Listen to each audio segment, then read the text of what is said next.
Hey there, and welcome to my world of chaotic lines. With this video, my intention is to show you how I use lines to create shapes and human figures. I am not focusing as much on proportions and anatomy as I am on technique and composition. In this drawing, I wasn't intending on doing anything beautiful. I just wanted to draw and see what happens if I don't plan. So here I'm being a lot more loose and unpredictable than usually.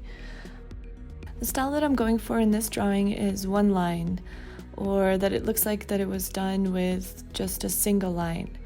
And as you can see, I'm not really following that rule, and I'm allowing myself to take my hand off the paper because my main focus here is composition. And it's not that necessary to be so rigorous with a technique for me. And I have definitely explored many single line drawings to the point of feeling quite comfortable with them. And because of that, now I'm feeling more free in breaking the rules to attain a certain look. So if single line or line drawing is something that is interesting for you, I would recommend definitely exploring different techniques and really actually practicing doing drawings with just one line without lifting the hand off the paper, so that you can really explore what that feels like, the constriction or restriction that can create, and only after feeling more comfortable with that, exploring breaking the rules. That's how I would recommend, and of course you're free to do what feels good to you. For example, in this drawing, you see me drawing lines that start and end on each side of the paper so that it looks as if the lines go out of the paper and come back on the other side. I also change pens, working with a thinner and a thicker pen and creating different line weights. So for me, this is a good enough reason to take my hand off the paper.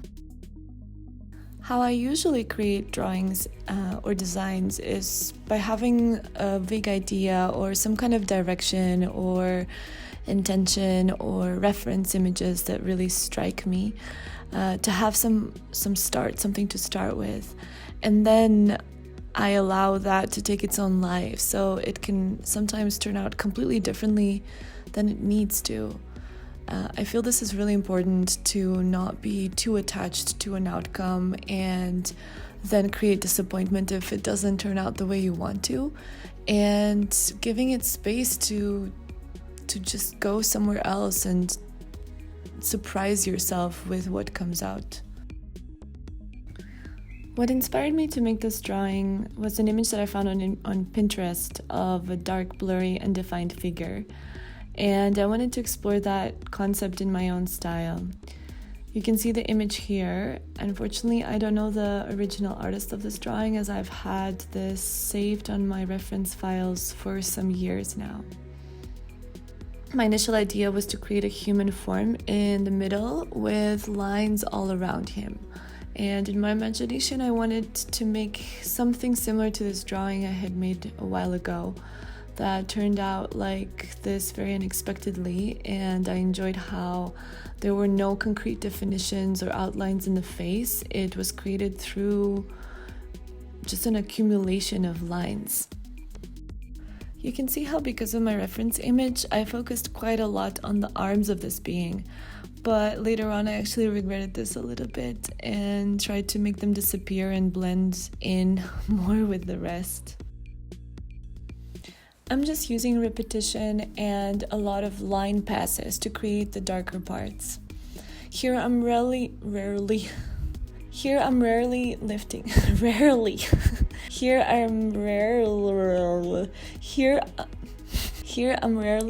the pen off the paper, and I move quite quickly and freely. By going this fast, I'm not overthinking the process, and I'm also able to make this drawing appear quite quickly. So it's quite an intuitive process. It's very fast, chaotic, and very expressive. And by moving so fast, I really cannot overthink this. I just need to trust and see what happens. This type of line work is great for the days when maybe some anger is moving or maybe frustration is coming up. And I really love to draw like this to move some energy and to move my emotions.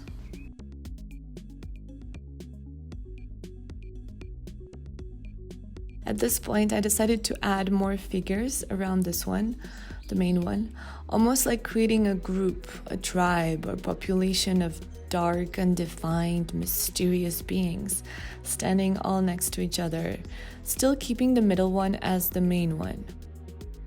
As you might notice, my way of making these chaotic line drawings is usually with this circular, repetitive movement. Sometimes in circles, sometimes in ovals, but there aren't really any harsh angles, as you can see. And my lines are not wobbly, and you don't really see any small waves. And it's actually quite funny how sometimes when people copy my tattoos and have them done by other artists, I see how when the artist either wiped away their stencil or couldn't see the rest of the original drawing because it's in a perspective and needed to improvise, they start using a completely different style of lines, and suddenly you see swirls and waves and harsh angles, and it just has nothing to do with the rest of the drawing. And maybe for some people this is not a big deal, but I can clearly see how it just doesn't correlate with the rest. And of course, there's many ways of making line art. There are artists who use waves and wobbly lines, who make angles, who lift their hand after each line.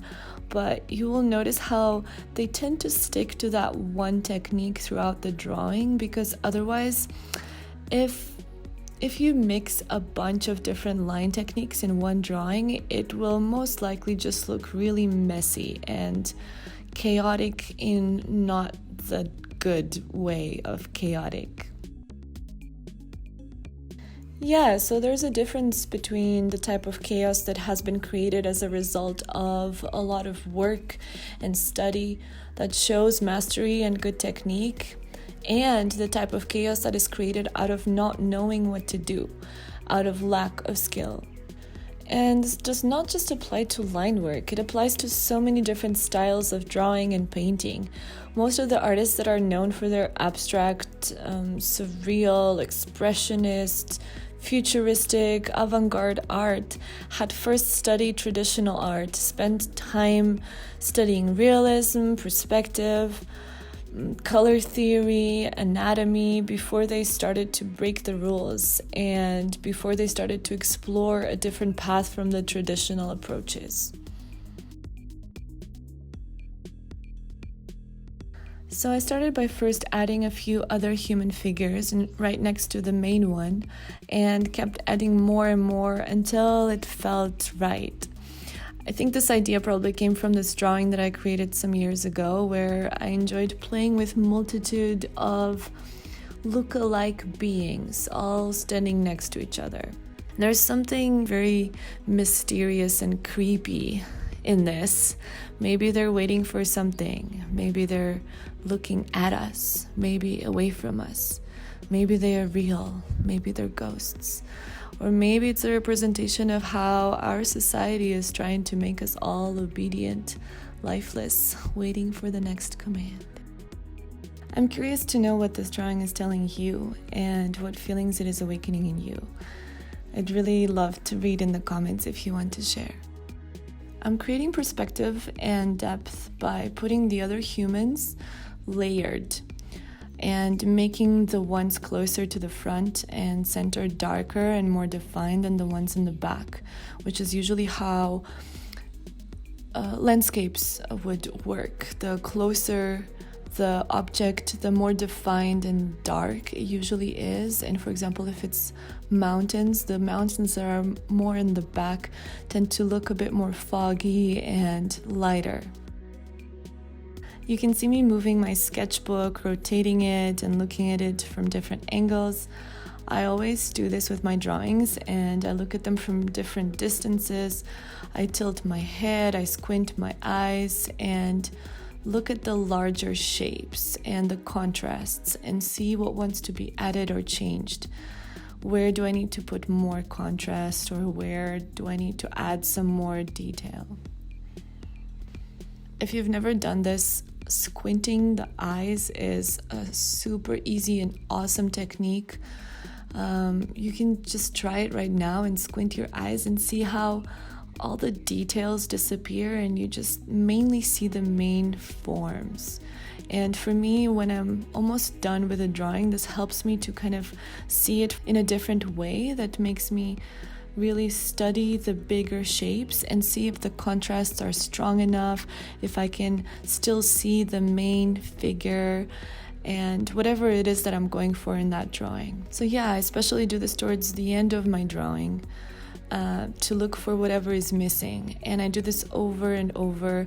I add something new and then I have a look at it again from a different angle or squint my eyes and then add something again, add some more lines or some more shading and then do the same and just continue doing this until it feels complete. Here you can start noticing how the figure in the front is the only one that has these strong arms. And it's just somehow doesn't fit with the rest, with the other more undefined bodies, where you don't really see the separation between torso and arms.